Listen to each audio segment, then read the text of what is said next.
There's a place I have found in the shade on the ground, far from all worries and troubling sound. When I go there to be by myself, only me. Chapter 4, A Drop of Honey. If your temper is aroused and you tell him a thing or two, you will have a fine time unloading your feelings. But what about the other person? Will he share your pleasure? Will your belligerent tones, your hostile attitude, make it easy for him to agree with you? If you come at me with your fists doubled, said Wordsworth Wilson, I think I can promise you that mine will double as fast as yours. But if you come to me and say, let us sit down and take counsel together, and if we differ from each other, understand why it is that we differ, just what the points at issue are, we will presently find that we are not so far apart after all, and that the points on which we differ are few and the points on which we agree are many, and that if we only have the patience and the condor and the desire to get together, we will get together. Nobody appreciated the truth of Woodrow Wilson's statement more than John D. Rockefeller Jr.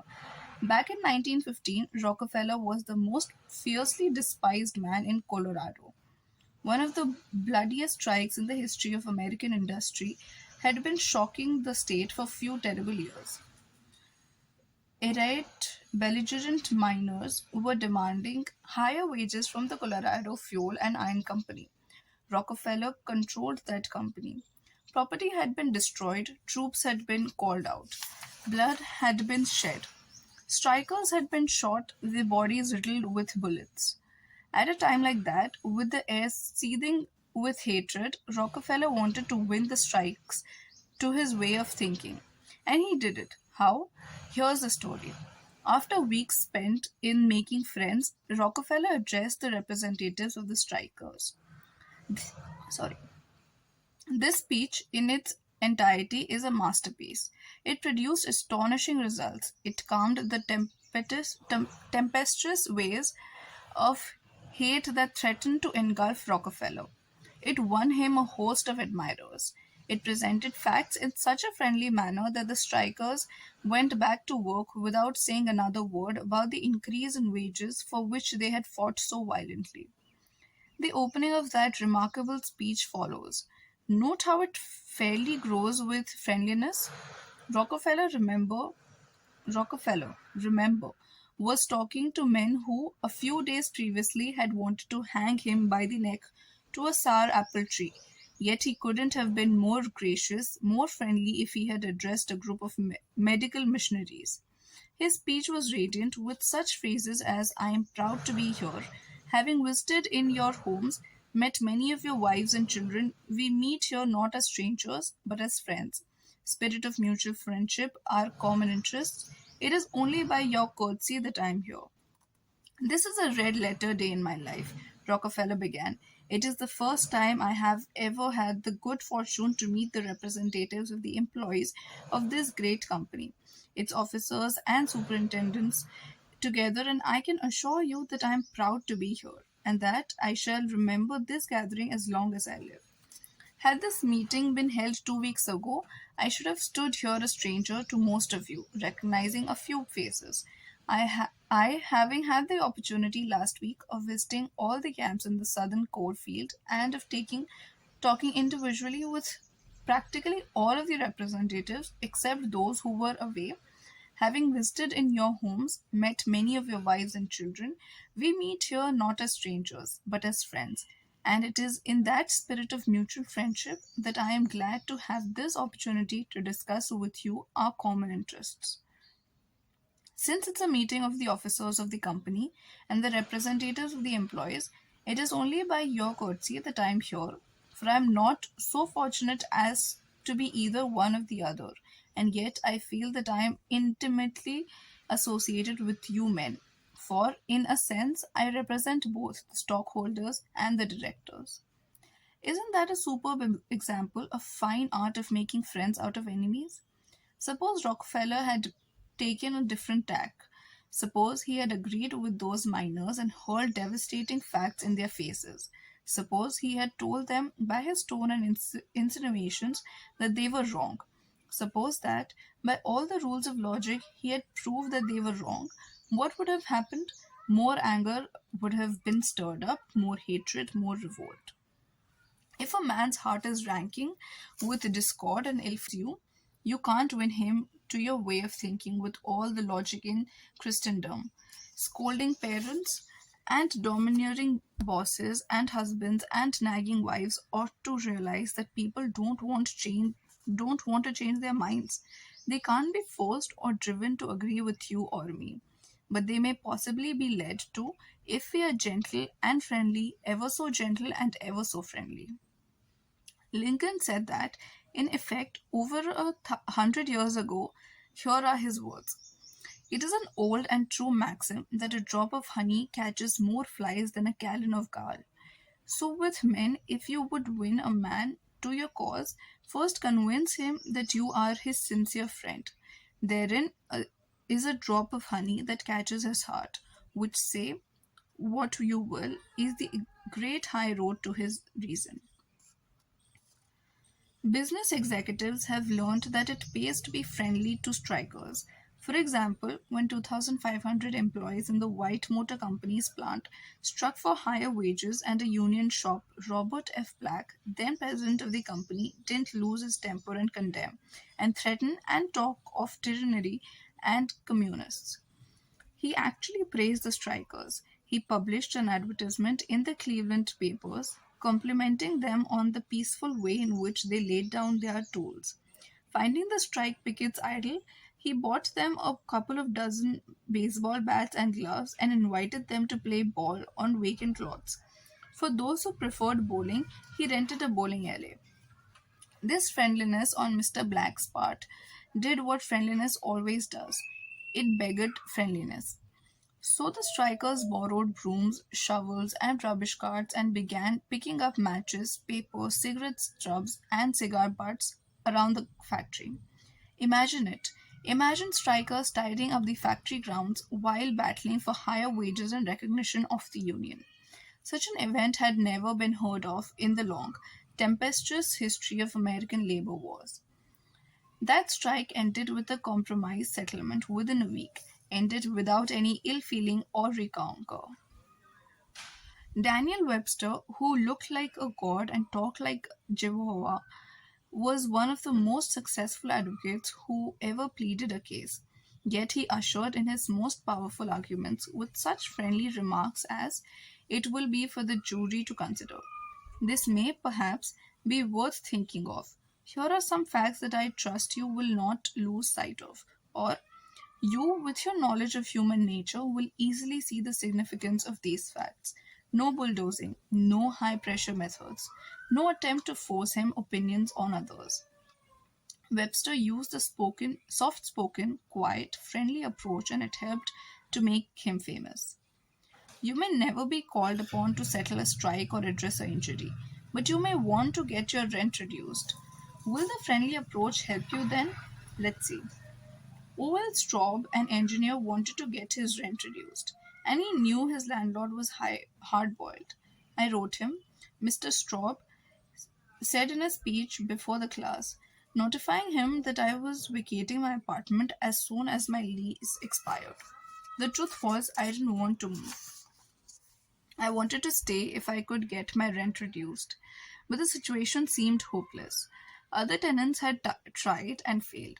Everyone told me that the landlord was extremely difficult to deal with, but I said to myself, I'm studying a course in how to deal with people, so I'll try it on him and see how it works. He and his secretary came to me as soon as he got my letter. I met him at the door with a friendly greeting. I fairly bubbled with goodwill and enthusiasm.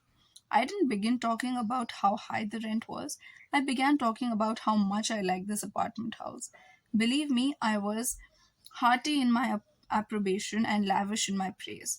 I complimented him on the way he ran the building and told him I should like so much to stay for another year, but I couldn't afford it. He had evidently never had such a reception from a tenant. He hardly knew what to make of it. Then he started to tell me his troubles.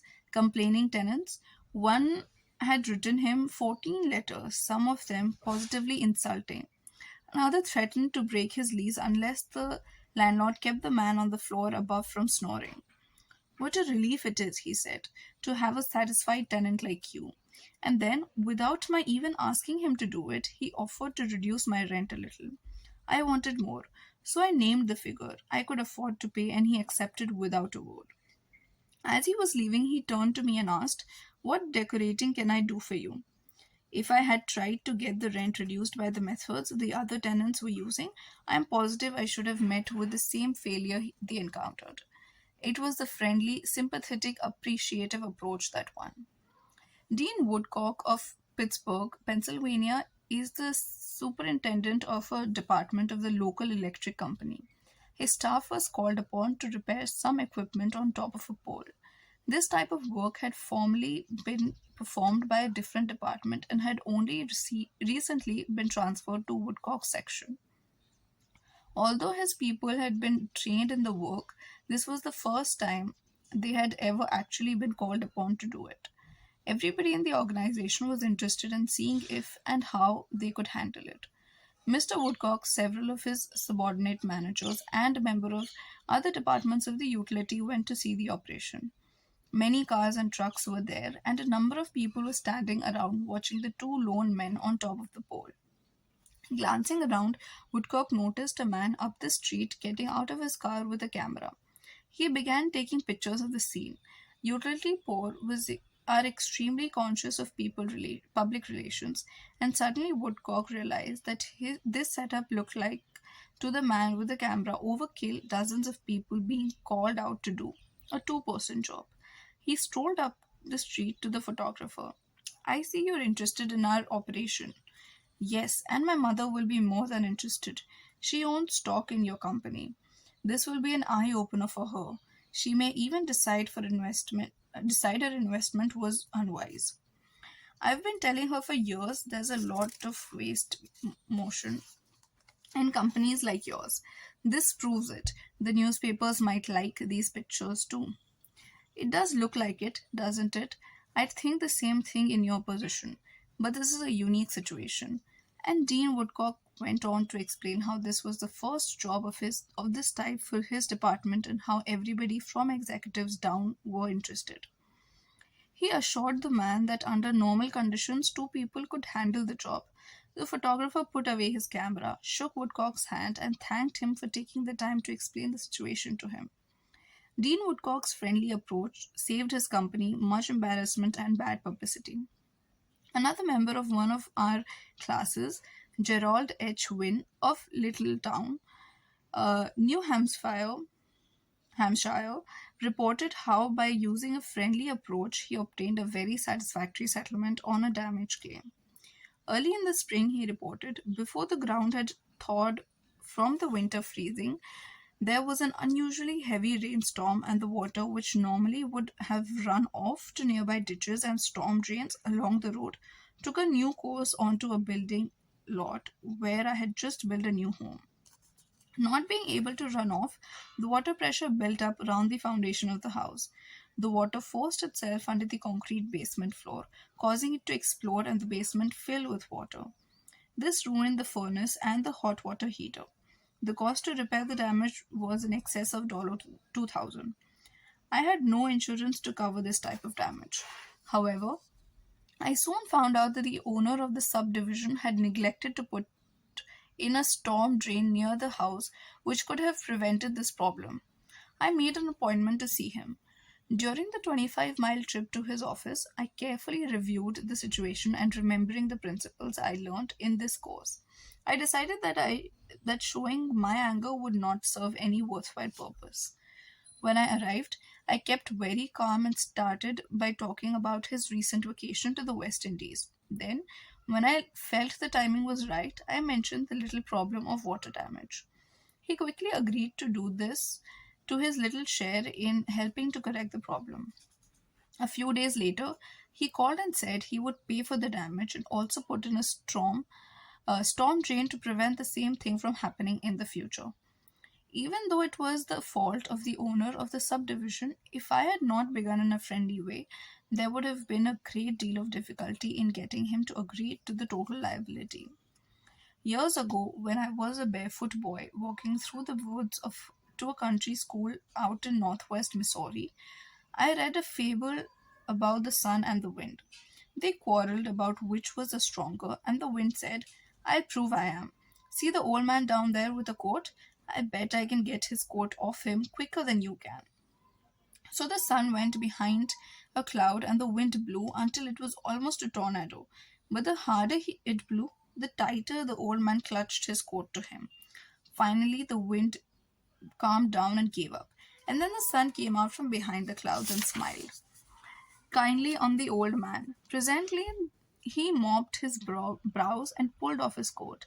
The sun then told the wind that gentleness and friendliness were always stronger than fury and force.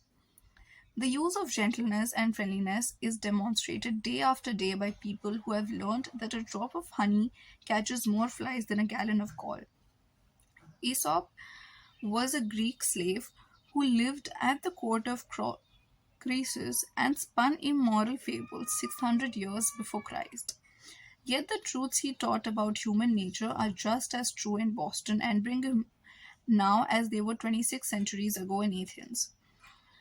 The sun can make you take off your coat more quickly than the wind, and kindliness and the friendly approach and appreciation can make people change their minds more readily than all the bluster and storming in the world.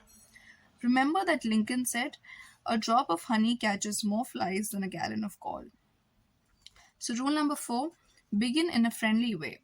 Without contraries, Without contraries is no progression. Attraction and repulsion, reason and energy, love and hate are necessary to human existence. For better or worse, you must play your own instrument in the orchestra of life.